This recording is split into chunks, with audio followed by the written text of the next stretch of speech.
지금 비트겟에 자산 남겨두고 계시면 문 닫히기 직전에 짐을 두고 나온 느낌 딱 그겁니다. 한국에서 미신고 해외 거래소 앱이 막히는 흐름이 이미 현실로 굴러가고 있어요. 특히 2026년 1월 28일부터는 구글 플레이 스토어에서 미신고 거래소 앱이 다운로드도 업데이트도 막히는 것으로 알려졌습니다. 업데이트가 끊기면 접속부터 기능까지 순식간에 흔들릴 수 있어요. 금융당국 압박으로 접속 제한 조치도 같이 진행되는 분위기라서 오늘은 나중에가 아니라 지금이 기준입니다. 비트겟 이용자라면 더더욱 빠르게 옮길 준비를 하셔야 합니다. 새로 깔기도 어려워지고 기존 앱도 업데이트가 막히면 갑자기 로그인, 주문 인증 단계에서 툭툭 걸릴 수 있습니다. 자산 이동은 늦을수록 선택지가 줄어듭니다. 지금 앱을 지워버리면 다시 설치가 막힐 수 있어서 섣불리 삭제부터 하지 마시고 출금, 이동 동선부터 먼저 확보하시는 게 좋습니다. 우회 접속을 생각하더라도 앱이 있어야 할 때가 있거든요. 왜 이런 일이 생기냐면 핵심은 FIU 신고입니다. 국내에서 영업 성격이 잡히는 해외 거래소는 가상자산 사업자 신고를 해야 하는데 미신고로 분류되면 제재 대상이 됩니다. 구글도 한국 정책을 반영해서 미신고 사업자 앱을 플레이스토어에서 사실상 퇴출시키는 방향으로 움직였고 그 결과가 1월 28일 적용이라는 얘기죠. 이건 정책 업데이트로 확인된 흐름입니다. 여기에 세금 이슈도 겹쳐요. 국내 거래에는 과세 논의가 진행되는데 해외 거래소는 집행이 어렵다는 말이 많죠. 그러니 당국 입장에선 미신고 해외 거래소에 칼을 빼들 동기가 충분히 생깁니다. 결론은 간단합니다. 앱이 되는 동안 움직이면 여유가 있고 앱이 막힌 뒤 움직이면 수수료, 시간 멘탈이 다 털립니다. 지금은 속도가 리스크 관리입니다. 기존 이용자는 당분간 설치된 앱으로 접속이 될 수는 있습니다. 하지만 업데이트가 막히면 보안 패치도 기능 개선도 끊기고 어느 순간 접속 자체가 막힐 수 있어요. 그래서 미리 출금이 안전 쪽입니다. 가장 보수적으로 가는 방법은 비트겟에 있는 자산을 개인 지갑으로 먼저 빼두는 겁니다. 거래소가 흔들리는 순간에도 내 지갑 안에 있으면 통제 리스크가 확 줄어듭니다. 출금 버튼 누르기 전에 네트워크부터 맞추셔야 합니다. 같은 코인이라도 TRC20, ERC20, BEP20처럼 길이 다르면 다른 길입니다. 길을 잘못하면 복구가 어려워질 수 있어요. 처음부터 전액을 보내지 마시고 아주 소액으로 테스트 송금부터 해보세요. 입금 확인이 뜨는 걸 보고 그 다음에 본송금을 하면 실수 확률이 확 줄어듭니다. 단타보다 중요한 게 이 한 번의 안전입니다.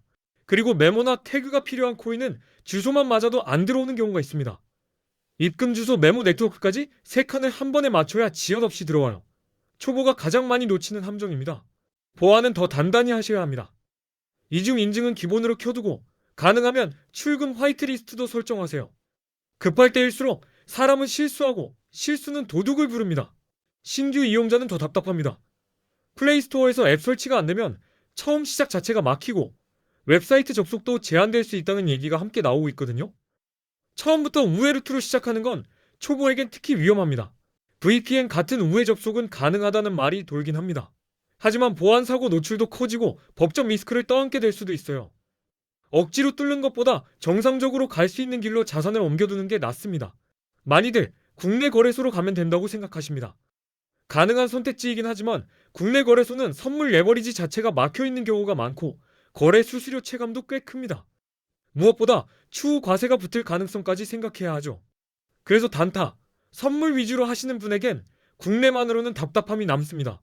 레버리지 없이 움직이면 같은 파동에서도 효율이 떨어지고 수수료가 두꺼우면 몇 번만 사고 팔아도 수익이 얇아져요.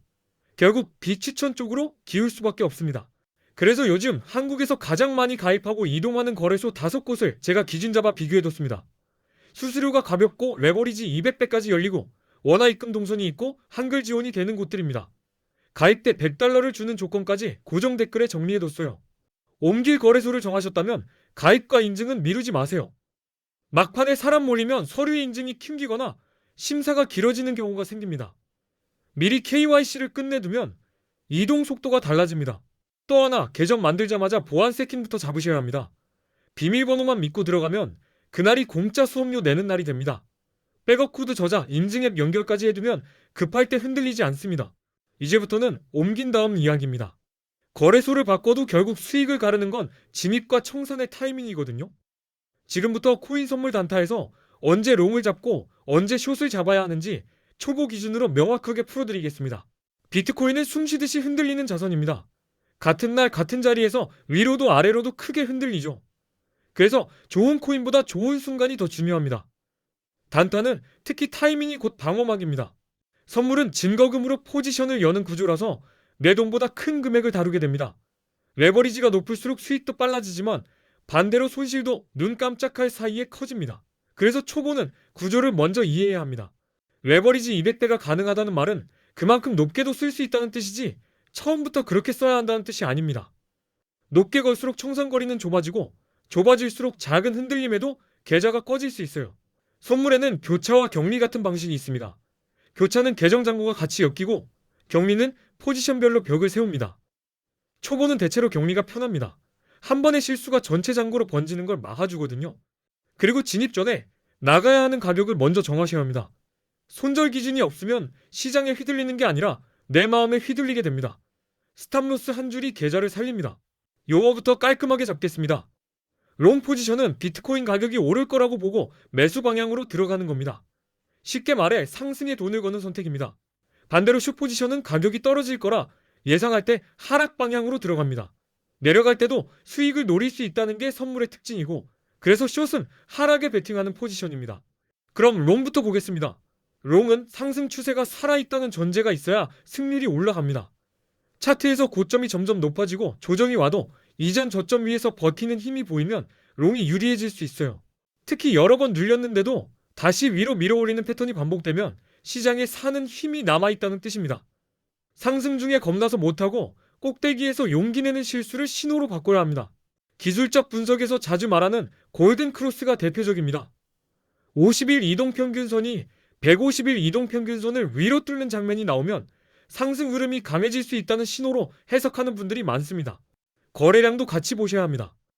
가격이 오를 때 거래량이 함께 늘면 그 상승이 혼자 뛰는 게 아니라 시장 참여가 붙는다는 의미가 됩니다. 이때는 롱 진입이 상대적으로 안정적으로 느껴질 수 있어요. 다만 신호가 좋아 보여도 무턱대고 추격 매수는 피하셔야 합니다. 급하게 뛰어들면 수익보다 먼저 수수료가 나가고 흔들림 한 번에 스탑로스가 먼저 잘릴 수 있어요. 눌림 뒤 재상승 같은 호흡을 기다리면 롱이 훨씬 편해집니다. 뉴스 체크는 단타에서도 필수입니다.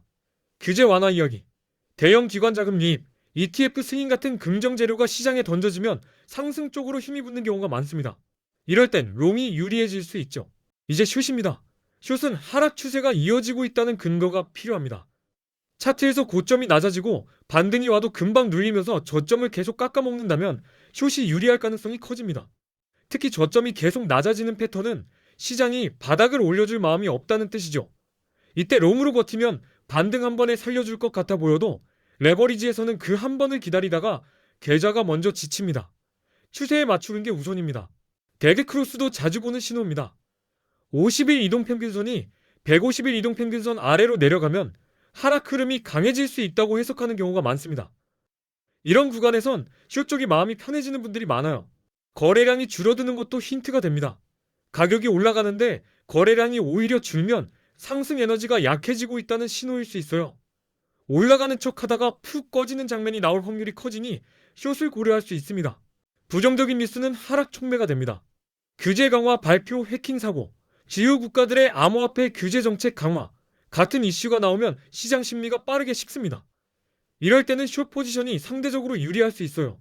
그리고 비트코인 시장에서는 기술적 분석이 생각보다 중요합니다. 대표적으로 RSI, MACD, 볼린저 밴드 같은 보조 지표가 있죠. 이런 도구는 정답이 아니라 판단을 한 칸 더 정교하게 만드는 렌즈라고 보시면 됩니다.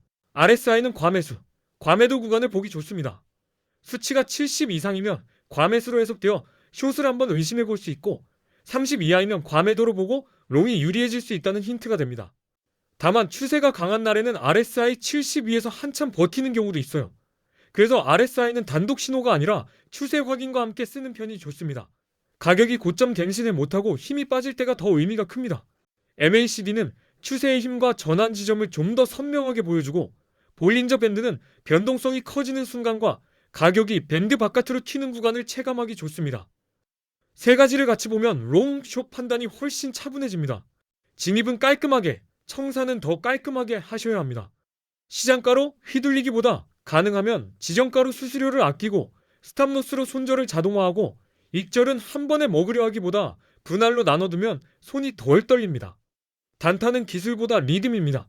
선물에는 수수료 말고도 펀딩비 같은 비용이 따라붙는 구간이 있습니다.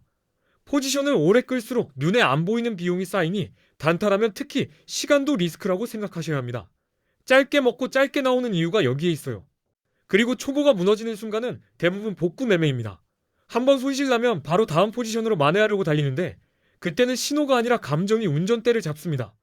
손실이 난 날은 거래 횟수부터 줄이는 쪽이 오히려 빨리 성장합니다. 마지막으로 내가 왜 그 자리에서 들어갔는지 한 문장으로 적어보세요. 추세 거래량, 뉴스 지표 중 무슨 근거가 있었는지 기록하면 다음엔 같은 실수를 반복이 아니라 데이터로 끊을 수 있습니다. 단타는 기억이 아니라 기록이 이깁니다. 정리하겠습니다. 롬은 상승 추세, 골든크로스 거래량 증가, 긍정 뉴스가 겹칠수록 확률이 올라갑니다. 숏은 하락 추세, 데드크로스 상승 중 거래량 약화, 부정 뉴스가 근거가 됩니다. 감정이 아니라 신호로 선택하세요. 고정 댓글에는 이번 차단 이슈 이후 한국인들이 많이 이동하는 거래소 5곳을 기준별로 정리해뒀습니다. 수수료 레버리지 200대, 원화 입금, 한글 지원 가입 보너스까지 필요한 정보만 모아두셨을 겁니다. 끝까지 시청해주셔서 감사합니다.